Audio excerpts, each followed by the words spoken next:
오늘은 크게 두 가지를 말하고 있습니다. 첫 번째는 하나님을 향한 절대적인 신앙, 이게 얼마나 중요한지, 만약에 그게 안 됐을 때에 어떤 결과가 일어나는지, 어떻게 급속하게 사사시대가 오고 어떻게 급속하게 다음 세대가 무너져 가는지.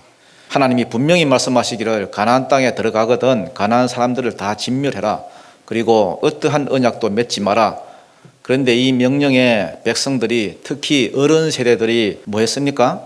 불순종했습니다. 왜냐하면 하나님 말씀에 대한 절대적인 신앙이 없었기 때문에, 자기들 욕심들 때문에, 자기들 필요 때문에 마음대로 살려주고 마음대로 언약 맺고, 이게 사사시대가 오게 된 가장 큰 이유였습니다. 그 결과 어떤 상황이 벌어졌느냐? 그 다음 세대가 여호와 하나님을 뭐 하지 못하더라? 알지 못하더라. 그렇게 되어 있습니다. 이 알다란 말이 야다인데요. 야다. 이 야다란 말은 이 머리로 아는 게 아닙니다. 머리로 아는 것이 아니라 경험적으로, 체험적으로 아는 걸 말합니다. 그래서 하나님을 알지 못했다는 말은 하나님을 만난 적이 없다, 하나님을 인격적으로 체험한 적이 없다는 말입니다. 그 결과 그 다음 세대들이 하나님을 알지 못하는 세대가 되었더라. 어른 세대가 살아있을 때는 문제가 없었습니다. 여호수아가 살아있고 또 장로들이 살아있고 부모들이 살아있을 동안에는 문제가 없었는데, 그때는 어른들이 워낙 신앙이 강했기 때문에 혹시 우상 섬기는데 관심을 좀 갖다가도 야야 어디 가노, 너 임마 안식일인데 어디 가노 하면서 딱 잡아서 하나님께, 하나님 섬기는 대로 끌고 올 수 있었으니까 아무 문제가 없었습니다. 그러다가 여호수아와 당대의 어른들이 다 죽고 나니까 바로 사사시대가 되어버렸습니다. 급속하게 하나님을 떠나서 급속하게 우상에 빠져들고 급속하게 제갈길로 가버렸습니다. 마치 기생충처럼 어른들 세대에 그냥 기대서 아무 생각 없이 교회만 왔다 갔다 따라다니다가 자기가 체험한 것이 없으니까, 체험신앙이 없으니까 어른 세대가 죽자마자 바로 사사시대가 와버리더라는 겁니다. 이게 첫 번째 내용입니다. 첫 번째 내용. 왜 사사시대가 오게 되었느냐? 어른 세대는 하나님을 향한 절대적인 신앙이 없었고, 자식 세대는 하나님을 만난 체험 신앙이 없었다. 이것이 1절부터 10절까지 내용이고요. 그 다음 두 번째 내용은 뭐냐 하면 사사기의 흐름이 이제 본격적으로 나옵니다. 11절부터 나오는데 사사기를 관통하는 어떤 패턴, 어떤 흐름이 여기서 나옵니다. 첫 번째는 뭐 하더라? 범죄하더라. 우리 인간은 악하기 때문에, 타락했기 때문에 항상 범죄합니다. 범죄하니까 두 번째는 징계지요? 가만 놔두면 안 되니까 하나님께서 징계하시더라. 세 번째는 회개지요? 맞으면 너무 아프니까 잘못했습니다, 살려주세요 하고 이렇게 부르짖습니다. 네 번째는 그러니까 구원해 주시더라. 사사를 보내서 구원해 줍니다. 구원해 주니까 평안이 찾아오고. 그런데 이게 계속 반복이 됩니다. 사사시대 내내 반복이 돼요. 편안해지니까 또 말을 안 듣고 범죄하고 우상 숭배하고, 그러니까 하나님이 또 두드려 패시고, 두드려 패니까 또 회개하고, 회개하니까 또 구원해 주고, 구원해 주니까 또 평안이 오고, 그러다가 또 범죄하고, 이런 흐름이 사사시대 내내 반복이 되었습니다. 그러면 질문이 나옵니다. 이런 5가지의 패턴을 끊어내려고 하면은 뭐가 제일 중요하겠습니까? 범죄, 징계, 회개, 구원, 평안, 이 중에 뭐가 제일 중요하겠어요? 평안입니다. 평안. 이 저주의 사슬을 끊어내려고 하면은 편안할 때가 기회입니다. 이게 제일 중요합니다. 잠언서 30장 24절에 보면은 땅에 작고도 가장 지혜로운 것이 넷이 있다. 그 중에 첫 번째로 나오는 게 뭡니까? 개미입니다. 개미. 먹을 것을 여름에 준비하는 개미와 이렇게 되어 있거든요. 왜냐하면 여름은 평안의 때잖아요. 한가할 때, 여유로울 때, 따뜻할 때, 음식이 풍족할 때, 그때 개미는 겨울을 준비한다는 거예요. 하나님이 왜 우리에게 개미한테 가서 배우라 하시느냐? 여러분 개미 대가리가 여러분 한 이만하지요? 네? 이만합니까? 개미 대가리면 엄청 작습니다, 여러분. 이만큼도 안 됩니다, 여러분. 그런데도 개미는 그 작은 대가리를 가지고 생각을 한다는 거예요, 생각을. 지금은 뭐지만, 여름이지만 뭐가 온다? 겨울이 온다. 배짱이처럼 뭐 바이올린 켜고 뭐 아이돌 가수가 되겠다고 통기타 치면서 뭐 놀 때에 개미는 비록 여름이고 편안할 때지만은 먹을 것을 예비한다는 거예요. 겨울이 올 줄 알고. 그러니까 여러분, 딴 것 없습니다. 이 저주설은 이 사사기의 패턴이 끊어지려고 하면은 편안할 때에, 아무 일 없을 때에 편안에 빠지지 말고, 영적인 잠에 빠지지 말고 부지런히 하나님을 찾고 하나님을 만나고 체험 신앙을 가지려고 몸부림을 치고, 그게 유일하게 사사기의 이 저주의 사슬을 끊어내는 방법이라는 거예요. 지금 한국 교회를 보십시오. 이미 사사시대로 접어들었다고 저는 생각하는데, 하나님은 안중에도 없고 각자 자기 소견에 옳은 대로 지금 살잖아요. 하나님의 뜻을 살피는 사람이 여러분 몇이나 되겠습니까? 아무리 신앙이라 하더라도 다 자기 생각대로 살지, 자기 판단대로 살지. 하나님의 말씀이 뭔지 그걸 살피는 사람이 과연 몇이나 되겠습니까? 하나님의 말씀이 잣대가 되는 절대 신앙과 체험이 없는 그런 시대가 되어버렸습니다. 교회가 능력을 다 잃어버리고요, 다음 세대가 떠나가고 강단마다 말씀이 사라지고 말씀이 희귀한 시대가 되어버렸습니다. 이 영적인 어두운 가운데 저와 여러분은 정말 하나님께 대한 절대적 신앙과 체험 신앙을 가지고 하나님 앞에 바로 세워지는 은혜가 있기를 축복합니다. 1절 한번 읽어보겠습니다. 1절 시작. 여호와의 사자가 길갈에서부터 복임으로 올라와 말하되 내가 너희를 애굽에서 올라오게 하여 내가 너희의 조상들에게 맹세한 땅으로 들어가게 하였으며 또 내가 이르기를 내가 너희와 함께한 언약을 영원히 어기지 아니하리니. 지금 길갈에서부터 복임으로 올라왔는데 그 배경이 뭐냐 하면은 지난 시간에 살핀 내용이지요. 유다 지파 말고는 다른 모든 지파들은 하나님이 말씀하신 것, 언약 맺지 마라, 다 진멸해라, 이 말씀에 순종하는데 실패했습니다. 다들 실패했어요. 그때 여호와의 사자라는 것은 천사가 아니라 했지요. 구약에서 여호와의 사자라는 것은 제2위 하나님, 하나님이 친히 몸을 입고 오신 그 모양으로 나타나셨다는 거예요. 여기도 보면은 여호와의 사자가 길갈에서 복임으로 올라와, 이 복임이 정확히 어딘지는 몰라요. 그렇지만은 70인역에 보면요, 베델의 복임으로 올라와 이렇게 되어 있어요. 그래서 베델의 한 지역이다 이렇게 보시면 됩니다. 복임으로 올라와 말하되 내가 너희를 애굽에서 올라오게 했다, 내가 너희를 구원했다 이 말입니다. 또 내가 너희의 조상에게 맹세한 땅으로 뭐하게 했다? 들어가게 했다. 땅을 너희에게 주었다. 또 내가 너희와 함께한 언약을 영원히 어기지 아니하겠다. 이미 첫 번째 약속은 큰 민족은 다 이루어졌고요, 그 다음에 두 번째 약속인 가나안 땅도 다 여러분 지금 현재 이루어지고 있고, 또 오실 메시아로 인하여 천하 만민이 복받는 들어오는 이 세 번째 약속도 뭐하지 않고 어기지 않고 다 지키겠다. 무슨 말입니까? 내가 한 약속은 내가 다 지켰다 이 말이에요. 그런데 2절입니다. 시작. 너희는 이 땅의 주민과 언약을 맺지 말며 그들의 제단들을 흘라 하였거늘 너희가 내 목소리를 듣지 아니하였으니 어찌하여 그리하였느냐. 지금 하나님이 묻고 있는 중이거든요. 나는 내 언약 다 지키는데, 나는 약속 다 지키는데 너희는 진멸하라 해도 진멸 안 하고 언약 맺지 말라 해도 언약 맺고 마음대로 언약 맺어버리고. 왜 그러냐? 왜 안 지키냐? 왜 안 지키냐 도대체? 여러분, 사람들이 왜 하나님 말씀을 안 지킬까요? 왜 안 지킬까요? 하나님의 말씀을 무시하는 거죠. 이유는 다른 게 없습니다. 하나님을 안 믿거나 혹은 믿어도 무시하기 때문에 그렇습니다. 자식들도 마찬가지 아닙니까? 부모가 무슨 말을 해도 안 듣고 귓등으로 흘려버리고, 그 다른 이유가 없는 겁니다. 안 믿거나 자기가 똑똑해서 부모 말씀을 무시하거나 하나님 말씀대로 안 사는 것이 이유가 그것밖에 없습니다.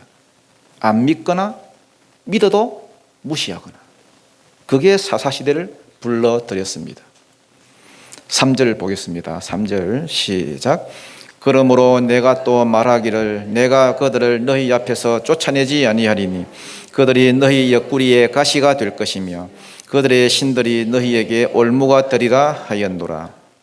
여러분, 가나안을 상대로 이스라엘 백성이 싸워서 지금까지 이길 수 있었던 이유가 뭐겠습니까? 이스라엘이 강해서, 이스라엘이 싸움 잘해서? 그거 절대 아니었습니다. 하나님이 앞서 가시면서 싸워주셨기 때문에 이스라엘이 도저히 이길 수 없었던 그 대적들을 지금까지 이겨왔던 거예요. 그런데 이스라엘은 지금 착각하는 거예요. 내가 지금까지 잘 싸웠고 내가 이겼기 때문에 앞으로도 내가 이길 것이다. 그래서 내 마음대로 살고 하나님 말씀 무시하고. 자녀들도 그래요. 자녀들도 조금 중학교 고등학교 대학생만 되면은 부모 말을 그냥 무시합니다. 무시. 지금까지 자기가 배웠던 게 다인 줄 알고 하나님 말씀대로 안 살고 하나님 말씀 무시하고. 그러니까 하나님이 여기서 뭐라고 합니까?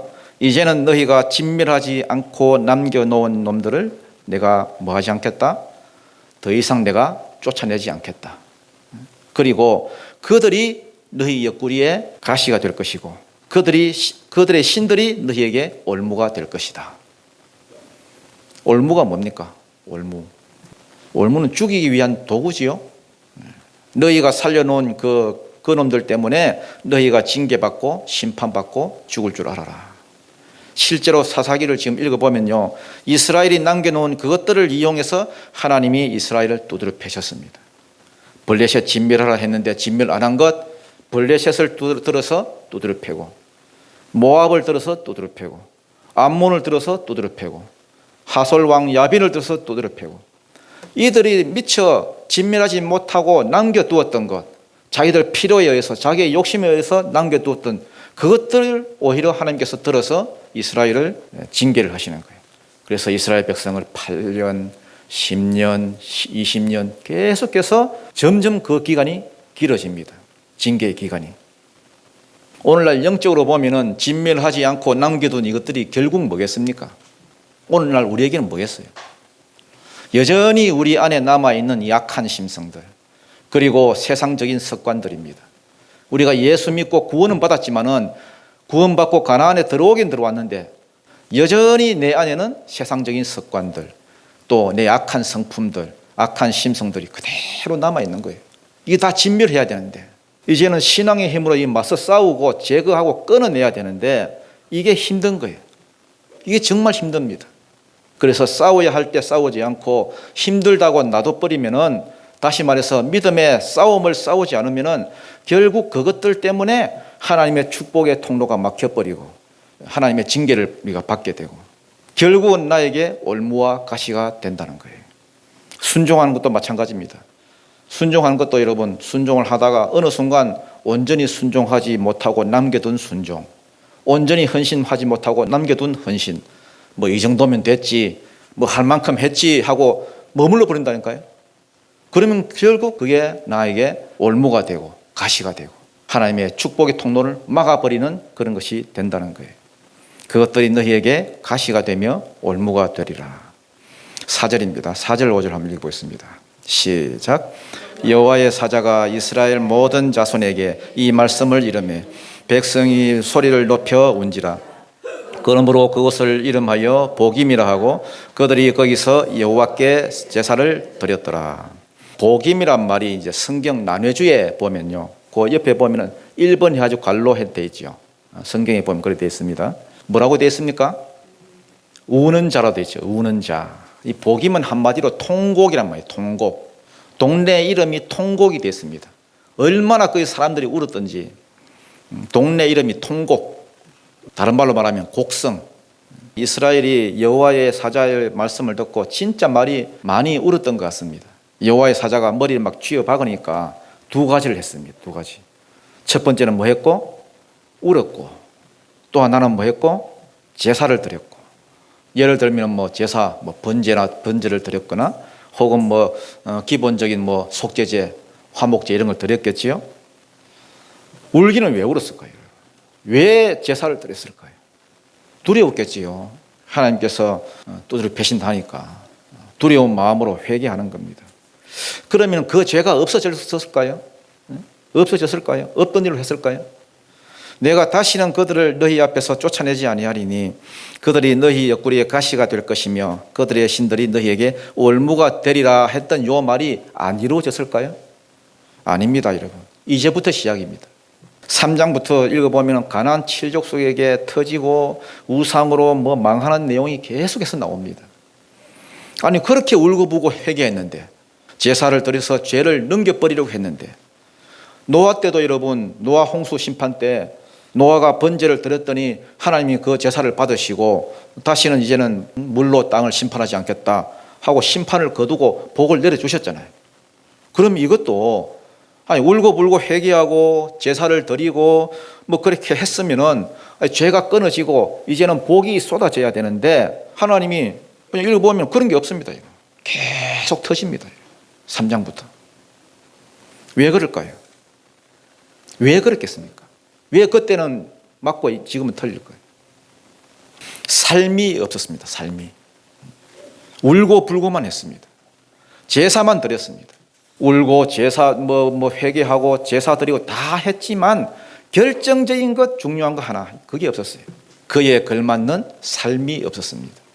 여전히 양다리를 걸치고 하나님도 섬기고 바알도 섬기고 하나님도 섬기고 아세라도 섬기고. 왜? 바알도 아세라도 다 부의 신이고 생산의 신이고 다 복준다 그러고 번영한다 그러고. 그러니까 이걸 지금 못 놓는 거예요. 못 놓는 거예요. 같이 들고 있는 거예요. 같이. 여호와도 섬기고 바알도 섬기고 신앙도 가지고 또 세상 문화도 즐기고 양다리 신앙. 그러니까 울기만 했지 제사만 드렸지 하나님만 붙들겠다 하나님만 섬기겠다 하는 이 절대적인 신앙. 죽이 되든 밥이 되든 내 이거 다른 거 안 보고 내 하나님만 바라보고 나아가겠다 이런 삶이 없었습니다. 회개에 합당한 열매가 없었다. 당장 하나님이 두드려 패시니까 두려워가지고 하나님 두드려 패지 마세요 이렇게 울기만 온 겁니다. 그냥 나와가지고 예배만 드린 겁니다. 삶은 바뀌지 않고. 결국 저주를 끊고 복을 가져오는 유일한 비결은 내 삶이 변하는 거예요. 삶이. 내가 바뀌는 거예요. 내가. 이게 첫 번째 죄입니다. 어른들의 죄. 하나님께 대한 절대 신앙이 없었다. 6절 7절을 한번 읽어보겠습니다. 시작.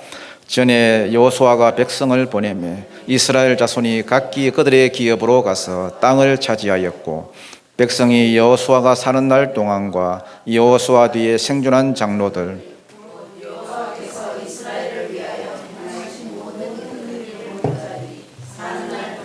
여호와를 섬겼더라. 그래도 하나님은 섬겼습니다. 진멸하라 한 것 안 하고 언약하지 말라는 것 언약 맺고 다 그렇게 살았지만은 그래도 하나님은 섬겼습니다. 언제요? 여호수아가 살아있을 때 하나님의 큰 일을 다 보았기 때문에 체험 신앙이 있었기 때문에 내 당대에는 다 섬겼습니다. 예를 들면 요단강 멈춰 세운 것 그 큰 기적 다 봤잖아요.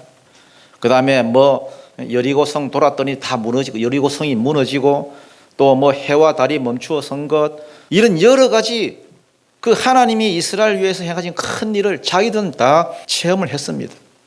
이들이 살아있을 때는 그래도 여호와 하나님을 섬겼습니다. 진멸 안 하고 남겨둔 그들이 바알신 섬기는 것도 보면서요.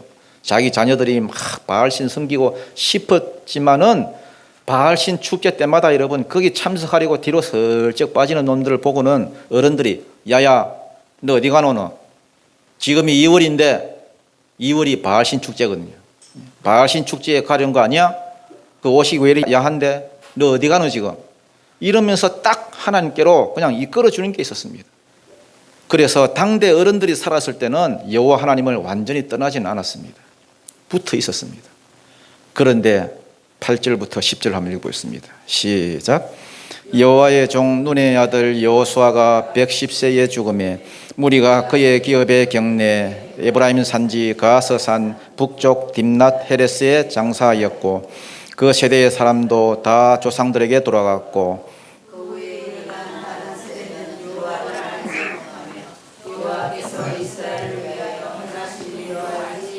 눈의 아들 여호수아가 죽어버렸습니다.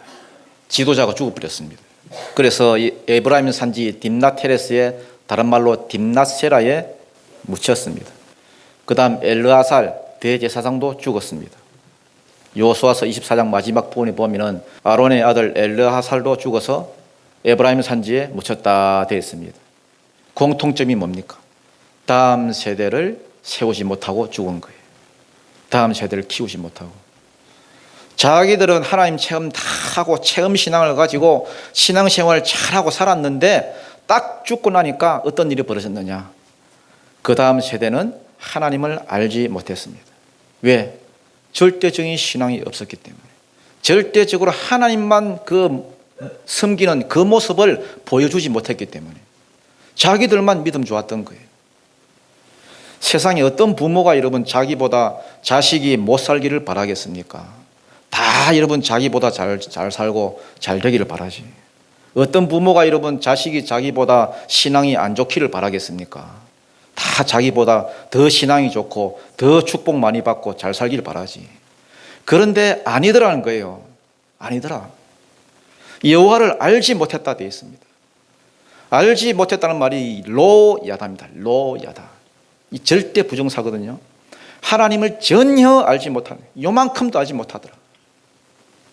마치 조선 사람이 세종대왕을 모르고 이순신 장군을 모르는 것과 똑같습니다. 지금도 여러분 부모가 죽고 난 다음에 신앙을 떠난 자녀들이 얼마나 많습니까? 자기가 살아있을 때는 같이 신앙생활 잘 했는데 자기가 죽고 나니까 평소에 여러분 자식들 좋은 대학 보내겠다고 예배도 빼먹고 어디 학원 보내고 여행이나 같이 다니고 하나님을 등지고 살았던 그 시간들이 결국은 자식들로 하여금 완전히 하나님을 등지도록 만들었습니다. 왜 이런 일이 벌어졌습니까? 왜 이런 일이? 하나님에 대해서 가르치지 않은 거예요. 정말 하나님이 진짜 복의 근원이 되시고 내 생명의 주관자가 되시고 나를 인도하는 분이시다, 이런 절대적인 신앙, 하나님만 내가 붙들겠다, 이걸 가르치지 않은 거예요. 그걸 보여주지 못한 겁니다. 아무리 다음 세대를 하지만은 이스라엘이 하나님을 모른다는 게 말이 됩니까, 여러분? 알기는 알아. 머리로 주워들어서 알아. 안식일마다 예배는 드리고 제사는 드려서 알아. 왜 몰라? 아는데 야다로 자기가 체험해서 체험 신앙이 없었다는 거예요. 자기 부모들처럼 하나님의 역사를 보고 하나님의 역사를 체험해서 하나님은 이런 분이구나. 하나님은 요단강도 가르시고 기적도 행하시고 전쟁에도 이기시고 하나님은 창조주라더니 정말 맞구나. 이런 게 없었습니다. 머리로는 들어서 알고 있는데 인격적으로 만난 적도 없고 그냥 전설의 고향처럼 여러분 듣기만 했어요. 그런 일이 있었네요. 참 흥미롭네요.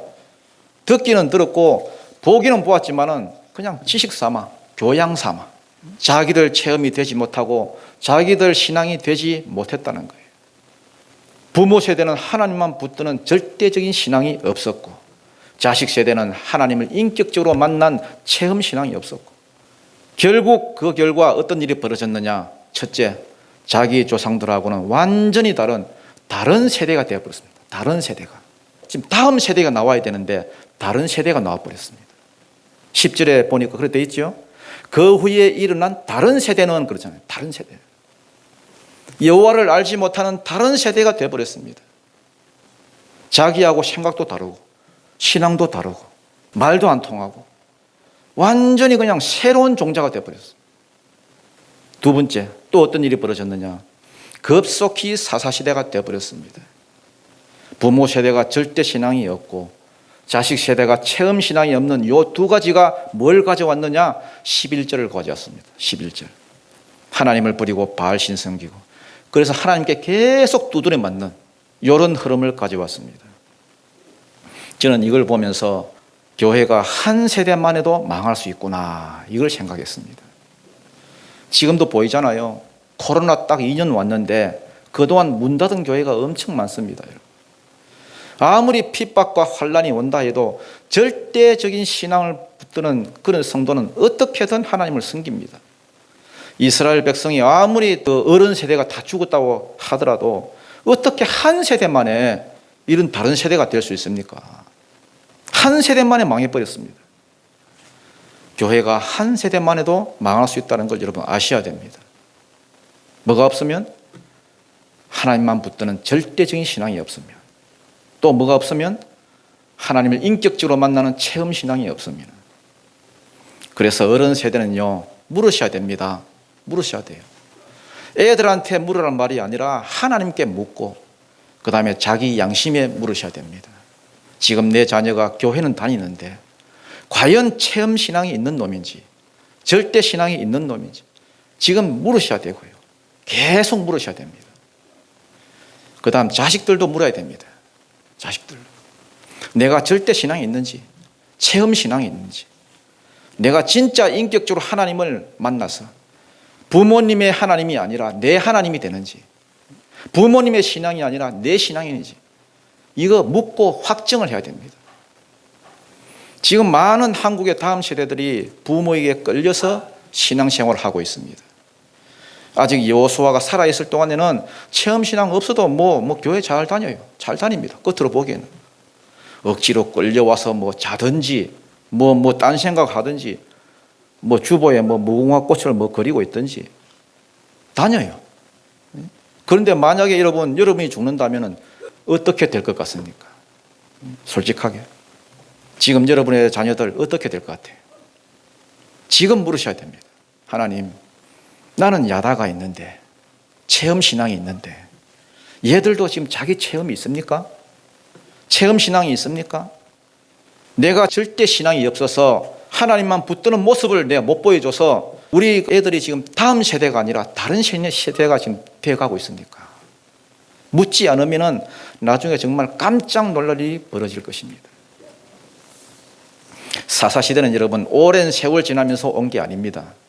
홍수 때 여러분 급물살이 밀려오듯이 앞에 세대가 딱 죽자마자 그 다음 세대가 바로 그냥 하나님 버려버리고 가서 바알 섬기고 아세라, 아스다도 섬기고 계속해서 또 징계가 따라오고 터지는데도 얼마나 여러분 기본이 안 돼 있든지, 얼마나 하나님을 두려워하는 그런 마음이 없든지 한번 세상으로 나가버리니까 하나님께 돌아오지도 못합니다.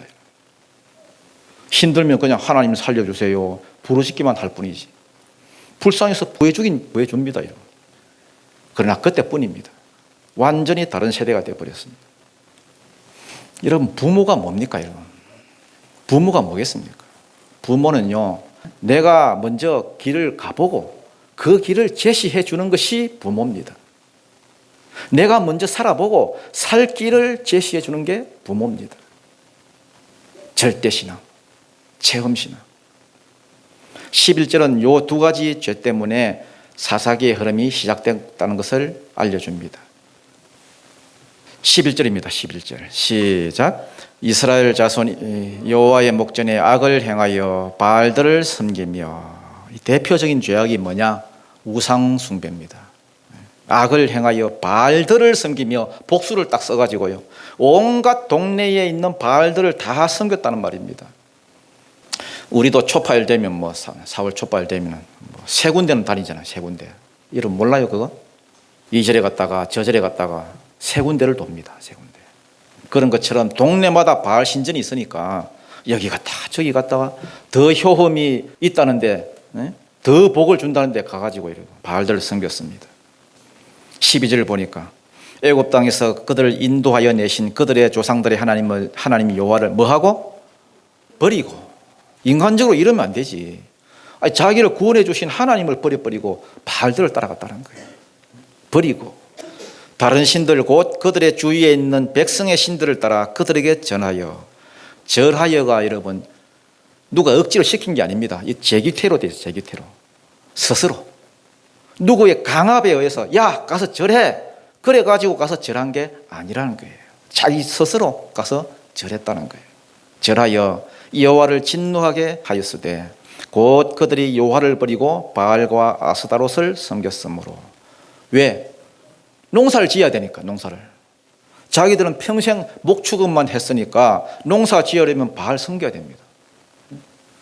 왜냐하면 바알신 섬기는 축제가 1년 내내 있는데 그 축제가 농사 짓는 그 절기하고 딱딱 맞아떨어집니다. 이게 농경신이니까. 그러니까 진멸 하나 했는데 진멸 안 했습니다. 여러분. 자기가 필요해서. 바알은 농경의 신이고 비의 신이고 술의 신이고 또 다산의 신입니다. 그러니까 축제 때만 되면은 기우제 지내고 제사 드리고 술 마시고 춤추고 그러다가 또 눈 맞으면 또 음행하고 한 달 동안 1년에 2번, 가을에 이른 비 오기 전 한 달, 봄에 또 늦은 비 오기 전에 한 달. 그래서 바알 신은 타락한 인간들을 유혹하는 대표적인 것 세 가지를 다 가지고 있습니다. 돈, 쾌락, 풍요. 요 세 가지 한꺼번에 모아놓은 게 바알신입니다. 그러니까 버릴 수가 없지요. 그러니까 누가 협박해서 섬기는 게 아닙니다. 이런 자발적으로. 하나님은 뭐 재미대가리 하나도 없고 맨날 뭐 하라 하지 마라 지겨워 죽겠어. 맨날 말씀 지키라. 그렇다고 뭐 형상이 보이길 하나. 하나도 재미없는데 바알신은 멋있게 형상까지 다 만들어 놓고요. 또 하라 하지 마라 이런 조건도 없어. 그냥 뭐 9월에 한 달, 3월에 한 달 비 오기 전에 신전에 가서 절하고 빌고 또 돈 좀 뭐 이렇게 바치고 그러면은 복 주고 뭐 부자 되게 해준다는 겁니다. 그래서 제기태를 딱 써가지고 지 스스로가 하나님 버려버리고 아예 안 믿는다 버려버리고 바알신 찾아다니면서 무릎 꿇고 절했다는 겁니다. 이게 하나님을 하여금 진노하게 만들었습니다. 그 결과 어떤 징계가 왔느냐? 세 가지 징계가 왔습니다. 14절 보니까 여호와께서 이스라엘에게 진노하사 노략하는 자의 손에 넘겨주사 그들이 노략을 당하게 하시며 이게 첫 번째 벌입니다.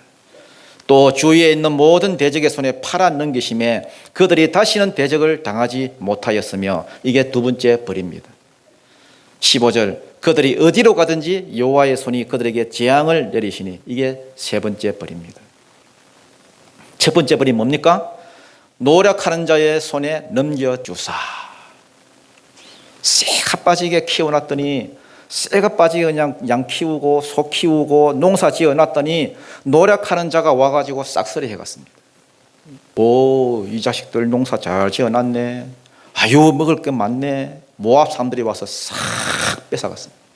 구산 리사다임이 와가지고 뺏어가고 암몬 사람들이 와서 싹 끌고가고 미디안 사람들이 와서 싹 끌고가고 블레셋 사람들이 와가지고 남은 것 다 싹쓸이 해가고 싹 가져갔습니다.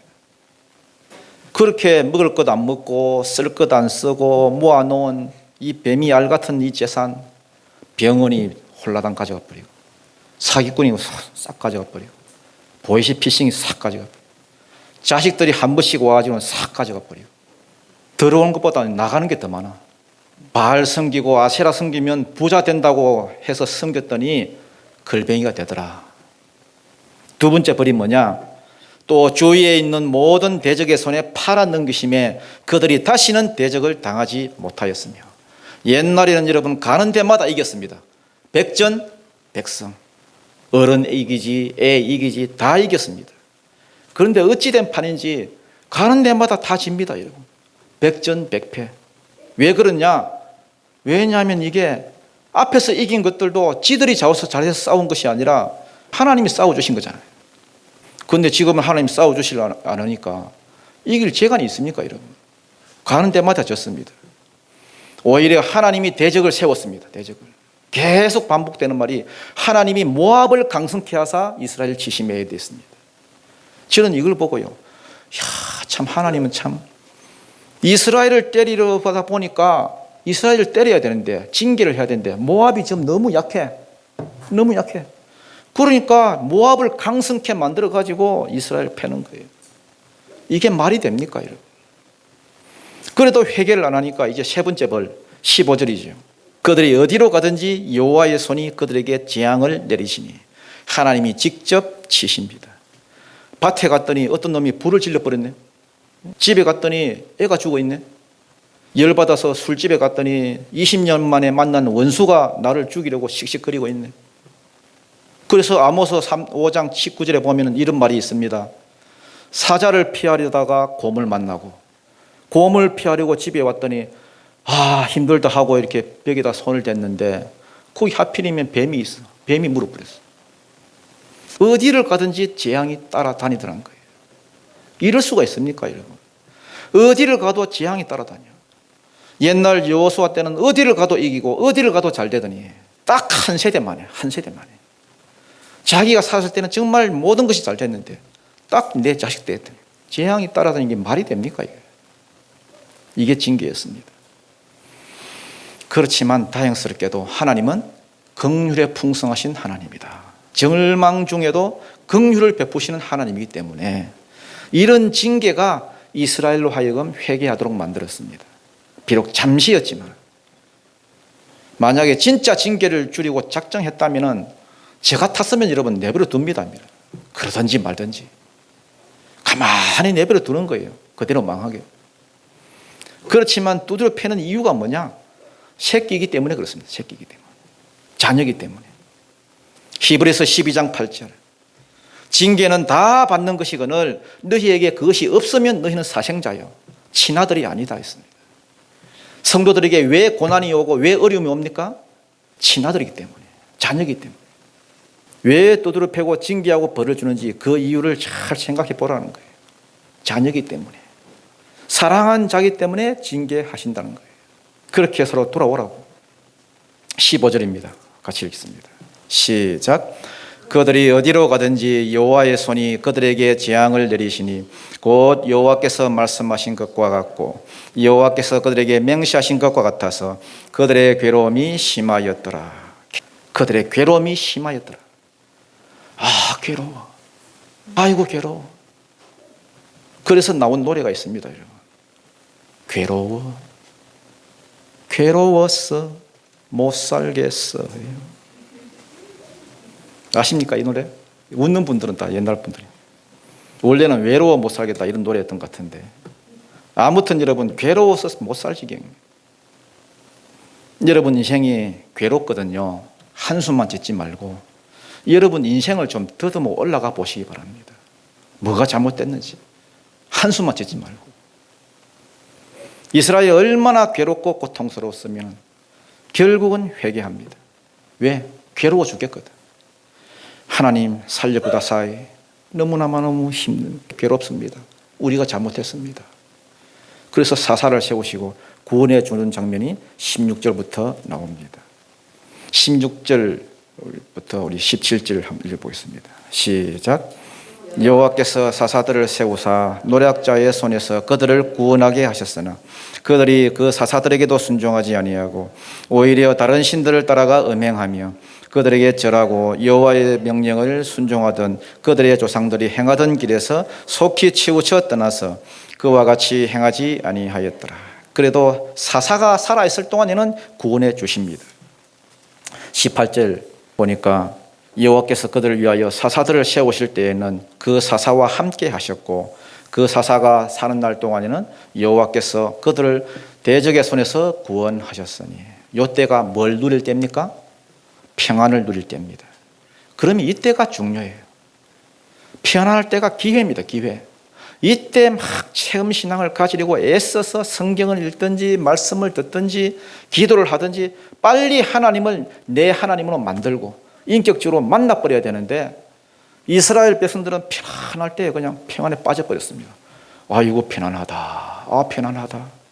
그러니까 여러분 그 다음 절을 읽어보면은 그 사사가 죽자마자 바알을 섬기는데 그 다음 세대들은 두 배로 섬겼습니다. 두 배로. 두 배로 폐역한 삶을 살더라. 편안할 때 여러분 그때가 기회인 줄 아십시오. 편안할 때. 편안할 때 못하면요. 그 편안할 때는 우상의 영이 있거든요. 섬기면 이게 진화해가지고요. 포켓몬스터처럼 강해지거든요. 그래서 자손들에게 내려가면 내려갈수록 더 심해집니다. 두 배, 세 배로 섬겨버립니다. 이는 그들이 대적에게 압박과 괴롭게 함을 받아 슬피 부르짖음으로 여호와께서 뜻을 돌이켰었거늘. 여러분 삶이 괴롭거든.